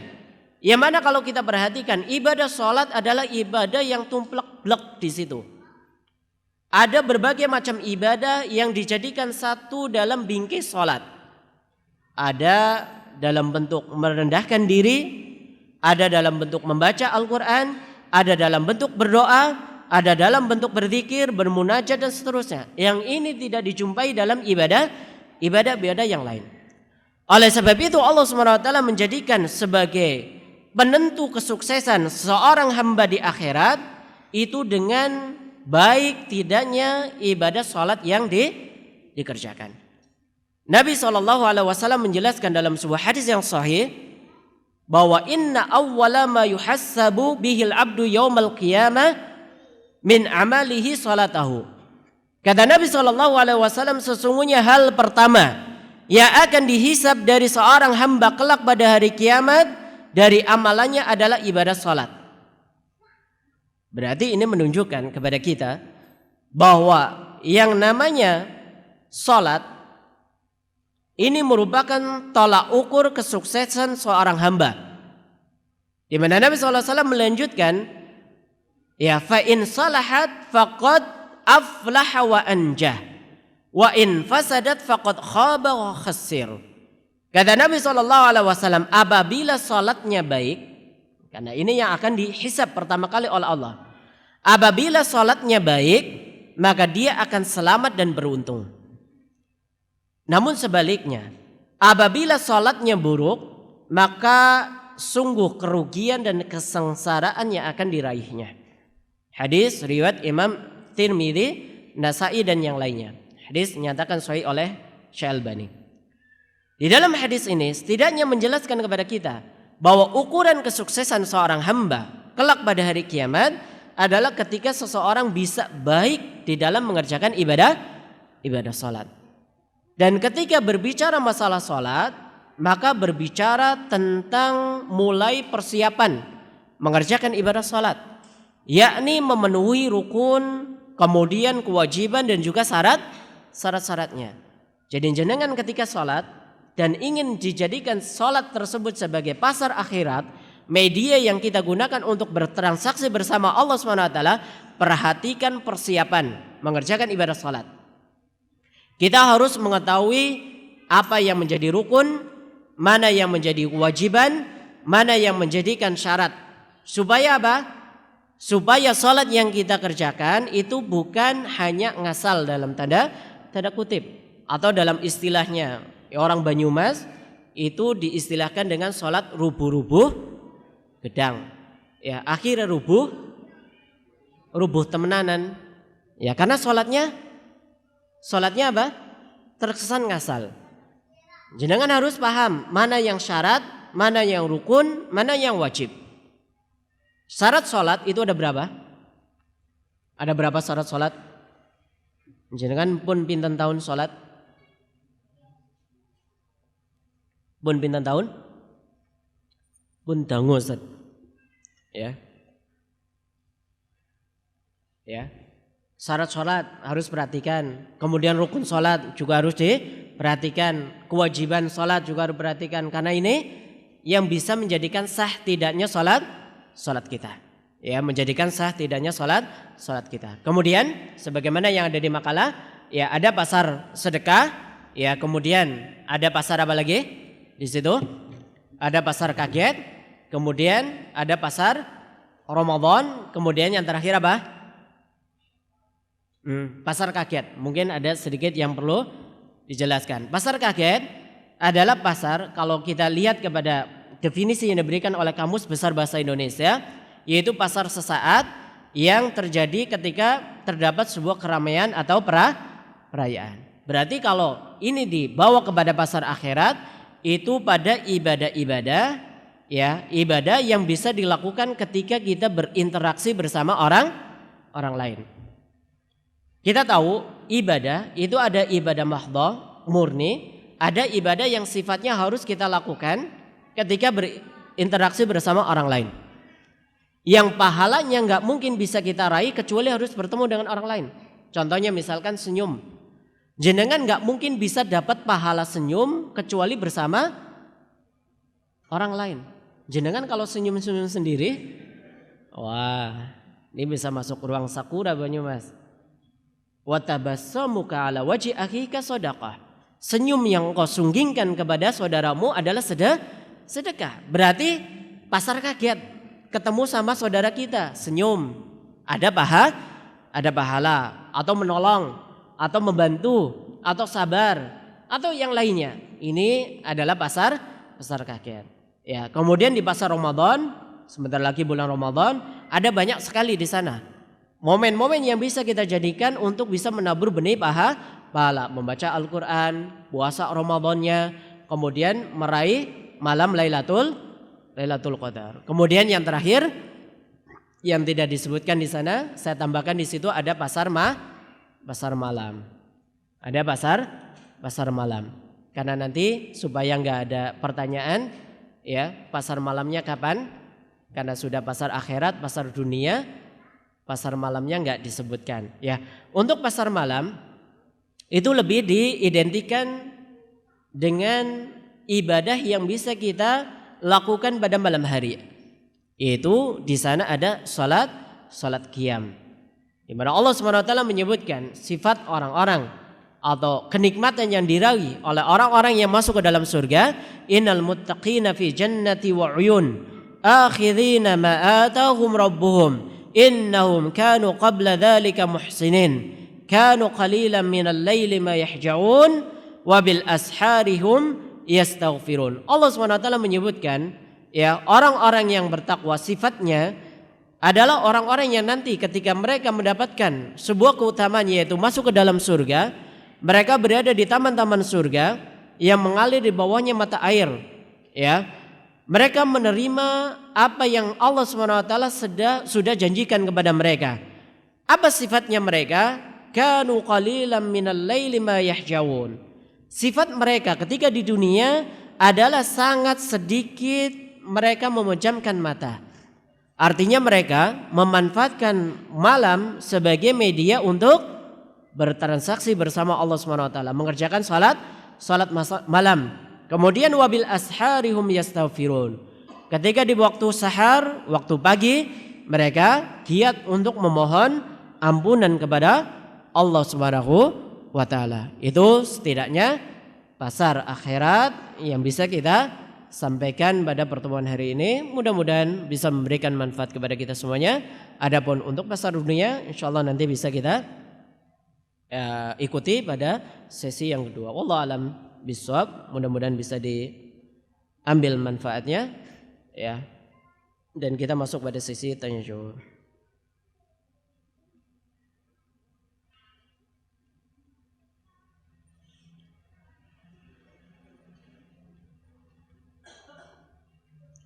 Ini ada pertanyaan. Assalamualaikum Ustaz. Di negara kita banyak dijual produk-produk Yahudi yang keuntungannya untuk memerangi umat Islam. Bagaimana hukumnya umat Islam yang membeli produk-produk Yahudi tersebut? Syukran. Kita tahu bahwa hukum asal dalam jual beli adalah dibolehkan.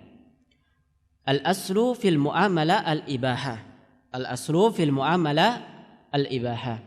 Pada asalnya hukum bertransaksi jual beli adalah dibolehkan.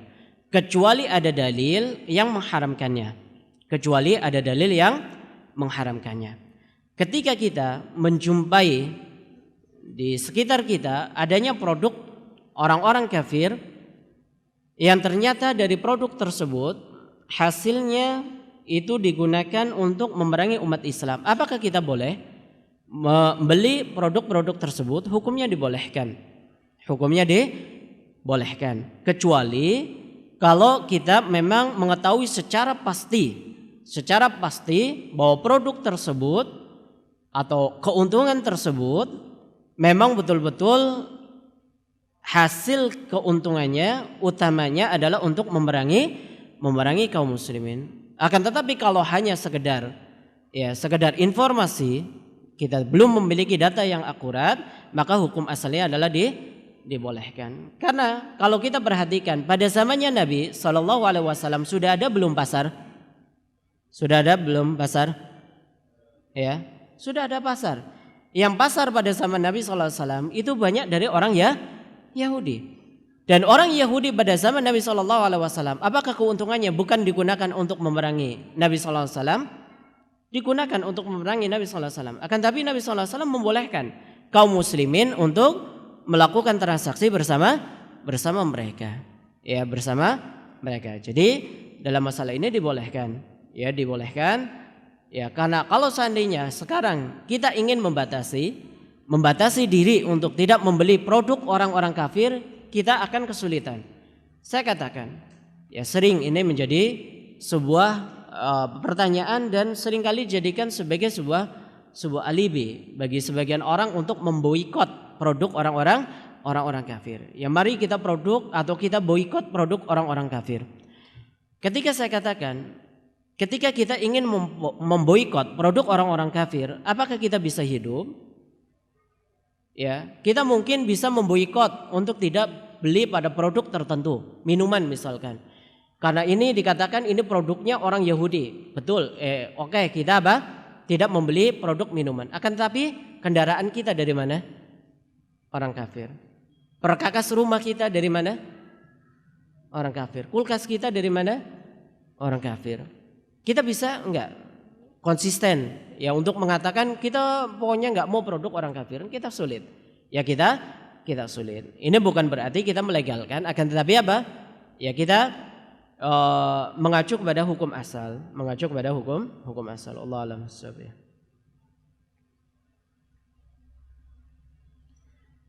Maaf Ustaz, mohon pencerahannya dalam terjemahan surat At-Taubah ayat 111 di atas makalah. Itu diartikan Allah membeli. Sedangkan dalam hadis Tirmidzi disebutkan bahwa Allah, ingatlah sesungguhnya barang dagangan Allah itu mahal, dan ketahuilah bahwa sesungguhnya barang dagangan Allah adalah surga. Apakah bukan berarti di sini Allah adalah penjual? Mohon penjelasannya. Ya. Dari ayat dan juga hadis yang diriwayatkan oleh Imam Tirmidzi tadi, sebenarnya tidak ada kontradiksi. Tidak ada kontradiksi. Kalau di dalam ayat tadi Allah SWT yang menjadi pembelinya, selaku pembeli. Kemudian alat tukar yang digunakan untuk membeli adalah surga. Adalah surga. Di dalam hadis Imam Tirmidzi, Allah SWT yang menjual. Allah SWT yang menjual. Berarti di sini Allah ada kalanya sebagai pembeli, ada kalanya sebagai penjual. Ya, penjual di sini artinya adalah Allah SWT menyiapkan surga ini sebagai alat gantinya, sebagai alat ganti atau sebagai alat tukarnya bagi orang-orang yang mau membeli produknya Allah SWT dalam tanda kutip, yaitu apa? Amal soleh yang dilakukan oleh seorang hamba. Jadi di sini tidak ada kontradiksi antara ayat dan juga hadis Nabi SAW. Wallahu a'lam bishawab.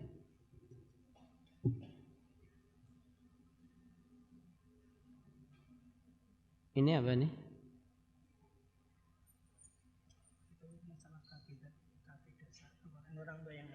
Oh iya, ini ada pertanyaan, hukum KB berdosa atau tidak?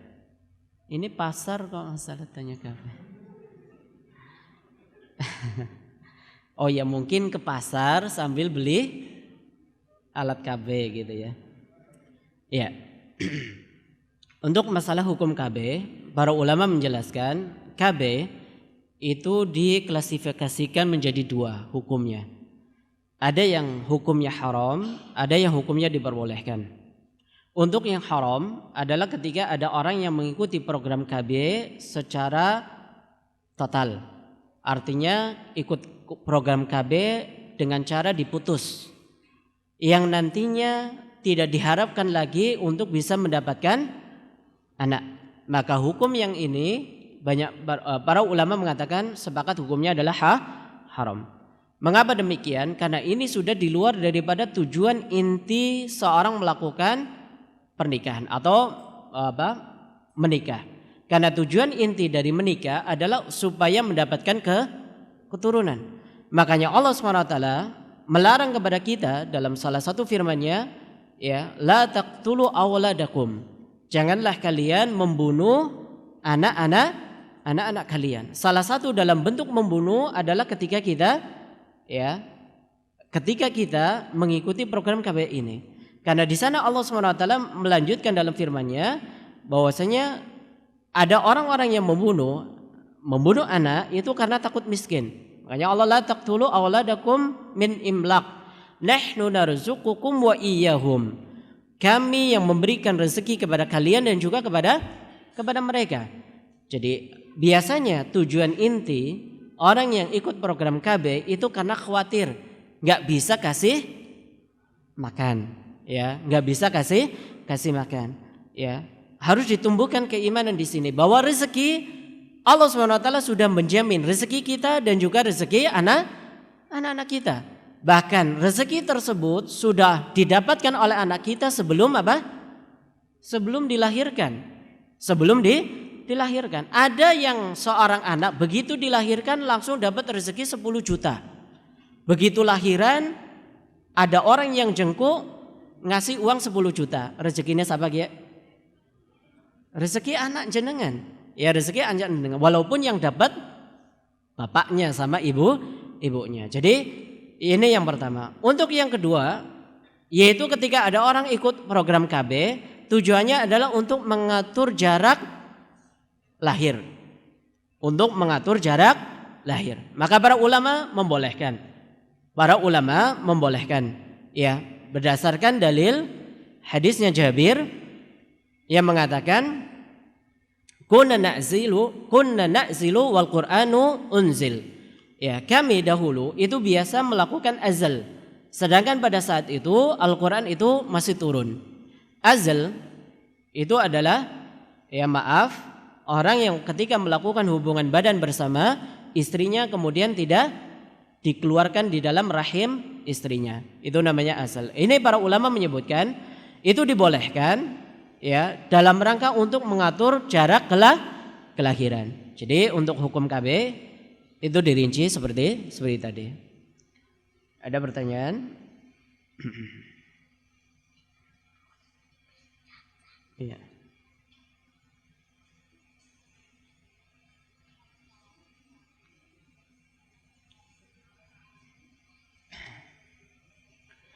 Bismillah, berkaitan dengan pasar kaget, terdapat contoh senyum termasuk ibadah. Yang saya tanyakan, bagaimana jika kita senyum ketika bertemu dengan orang dan senyum kita tidak dibalas orang tersebut? Memalingkan wajahnya, apakah kita tetap mendapatkan pahala? Tetap. Kita tetap mendapatkan pahala. Ya, walaupun orang tersebut tidak membalas senyum kita, ya. Ini sama seperti ketika jenengan mengucapkan salam kepada saudara jenengan ketika bertemu. Sekalipun yang orang yang kita salami itu tidak membalas, tetap kita mendapatkan pahala. Inilah yang saya sebutkan tadi, bahwa orang yang beriman kepada Allah dan hari akhir, dia tetap akan melakukan ibadah walaupun tidak direspon oleh orang lain, ya. Jadi tetap ketika kita senyum kepada orang kemudian tidak dibalas senyuman kita, tetap kita akan mendapatkan pahala. Kemudian assalamualaikum warahmatullahi wabarakatuh. Waalaikumsalam Ustaz. Bagaimana hukumnya jual beli buah yang masih terdapat di pohonnya? Karena banyak sekali di desa-desa yang melakukan hal tersebut. Sistem jual beli yang semacam ini itu tidak diperbolehkan. Sistem jual beli semacam ini tidak dibolehkan. Kenapa demikian? Karena yang pertama mengandung unsur spekulasi, horor. Ya, mengandung unsur spekulasi. Dan biasanya ketika mengandung unsur spekulasi itu akan berimbas kepada nanti ujung dari akhir transaksi yang dilakukan. Yang biasanya bisa mengakibatkan terjadinya percekcokan, pertikaian, permusuhan. Dan di dalam ajaran agama Islam yang namanya syariat jual beli itu diatur sedemikian rupa yang mengandung keadilan. Makanya dalam jual beli itu harus barangnya jelas, objek yang dijual itu harus jelas, kemudian ada akad antara penjual dan pembeli dan ada saling ridho. Ini 3 unsur utama sebetulnya yang ada dalam jual beli dalam ajaran agama Islam. Ada penjual dan pembeli, ada unsur saling ridho, kemudian yang ketiga objek yang dijadikan sebagai transaksi itu jelas. Ketika ada orang menjual buah-buahan yang masih ada dalam tangkainya itu belum jelas. Ya, makanya Nabi SAW menyebutkan dalam sebuah hadis diriwayatkan oleh Bukhari dan Muslim, ya janganlah kalian menjual buah-buahan yang masih ada dalam tangkainya sampai masak. Berarti di sini dibolehkan kita menjual kalau memang betul-betul sudah masak. Contoh misalkan, yang pertama yang terlarang, yang kedua dibolehkan. Ketika jenengan punya pohon duku, sekarang musim duku ya. Ketika jenengan punya pohon duku, 5 pohon misalkan. Ketika di awal ternyata bunganya luar biasa. Wah, ini kalau dilihat diprediksi luar biasa keuntungannya nanti. Karena dari bunganya, pentilnya itu banyak sekali. Maka jenengan panggil juragan duku. Saya jual duku ini. Jenengan lihat ini ada 5 pohon, dari pentilnya itu luar biasa, banyak sekali dengan harga sekian. Untuk yang semacam ini hukumnya tidak diperbolehkan. Kemudian kapan diperbolehkan? Tunggu sampai dukunya matang. Ketika sudah matang, silakan panggil juragan duku. Ini saya punya 5 pohon duku, sudah matang, bisa dicicipi, silakan bisa ditaksir berapa harganya. Itu yang dibolehkan. Untuk yang pertama biasanya bisa mengakibatkan yang pertama keuntungan bagi penjual atau keuntungan bagi pembeli, atau kerugian bagi pembeli atau kerugian bagi penjual. Yang pertama, ketika pohon tersebut ternyata tidak sesuai dengan prediksi, maka yang rugi adalah siapa? Pembeli. Dan ini bisa menjadikan apa? Berujung pada pertikaian. Ngene balik kena duitku, ya. Atau misalkan kerugian bagi penjual. Ternyata dari prediksi yang diperkirakan ternyata hasilnya lebih banyak daripada yang diperkirakan.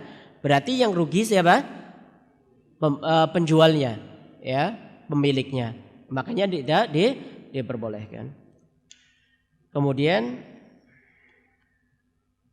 ini ada pertanyaan, jual beli emas dengan cara tukar tambah. Ya, jual beli emas dengan cara tukar tambah. Ya. Untuk jual beli emas dengan cara tukar tambah, karena emas ini termasuk komoditas riba, ya, yang harus disyaratkan apa? Sama apanya? Ukurannya, dan harus dilakukan pada transaksinya, artinya ada taqabud, ya. Maka dalam masalah ini ketika ingin tukar tambah emas, maka dijual dulu. Solusinya jual dulu, lalu ambil uangnya, lalu baru setelah itu apa? Belikan emas yang diinginkan. Itu yang diperbolehkan. Ya, itu yang diperbolehkan.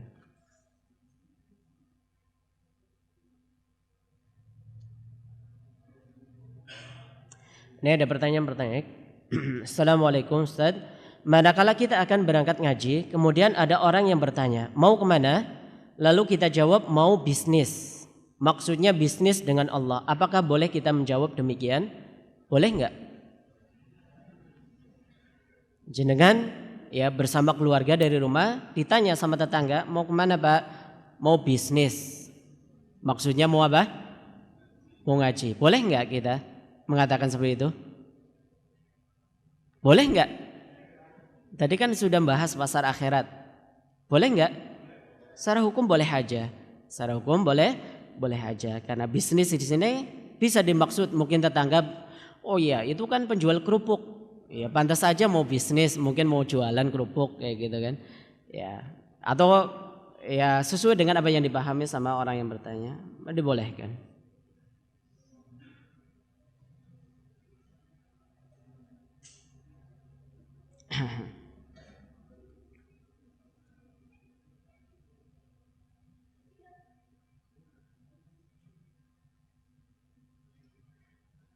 Ini ada pertanyaan. Assalamualaikum. Saya mau bertanya, orang yang hanya menjalankan kewajiban yang Allah SWT, orang yang hanya menjalankan kewajiban yang Allah SWT, apa disebut orang yang mukmin? Apakah disebut orang yang mukmin? Seperti itu ya? Maksudnya seperti itu ini? Orang yang hanya menjalankan kewajiban Allah SWT, apakah itu yang disebut sebagai orang yang mukmin? Jadi orang yang beriman kepada Allah SWT, seperti tadi saya katakan, adalah orang yang begitu antusias menjalankan perintah dan juga menjalankan perintah dan juga menjauhi larangan. Karena kalau kita perhatikan yang namanya syariat itu mengerucut pada dua perkara ini. Syariat itu mengerucut pada dua perkara ini, perintah dan juga larangan. Dan orang-orang yang beriman adalah orang yang mau menjalankan perintah dan menjauhi larangan. Makanya tadi saya katakan bahwa Allah SWT seringkali memanggil orang-orang yang beriman untuk sebuah perintah atau sebuah larangan. Karena mereka yang mau menjalankan. Kemudian bagaimana kiat salat yang bisa khusyuk? Bagaimana kiat salat yang bisa khusyuk? Salat yang bisa khusyuk adalah salat yang kita kerjakan. Yang pertama adalah mengetahui tata cara salat yang benar. Kemudian yang kedua, seperti tadi saya katakan, harus mengetahui mana syarat, mana rukun, mana kewajiban. Karena dengan kita mengetahui mana syarat, mana rukun, mana kewajiban, setidaknya akan mendorong kita untuk betul-betul menyempurnakan itu semuanya. Karena sekarang kalau kita perhatikan ada orang yang sholat nggak tahu mana kewajiban, mana rukun. Ya, yang mana kalau orang mengerjakan sholat tidak terpenuhi rukunnya, sholatnya tidak sah. Sholatnya tidak sah. Ya, makanya ketika kita bisa mengetahui mana syarat, mana rukun, mana kewajiban, setidaknya akan menjadikan kita khusyuk. Kemudian yang tidak kalah pentingnya adalah kita berusaha bisa memahami apa yang kita baca. Apa yang kita baca, mulai dari doa istiftah, kemudian dari surat Al-Fatihah, suratan yang kita baca, doa ketika ruku, doa i'tidal ketika kita sujud, duduk di antara dua sujud, tahiyat dan seterusnya. Kita selama ini mengerjakan sholat terkadang refleks bacaan yang kita baca, yaitu begitu kita takbiratul ihram Allahu Akbar, kalau enggak Allahumma ba'id baini, Allahu Akbar kabiro. Setelah baca surat Al-Fatihah, kulhu karo anas, refleks. Sehingga sholat yang semacam ini sulit untuk bisa khusyuk. Kita bisa khusyuk ketika kita betul-betul menghayati bacaan yang kita baca. Itu yang akan melahirkan ya khusyuk di dalam sholat. Ya, persiapan, mulai dari persiapan ketika sholat itu juga ada aturannya dan seterusnya.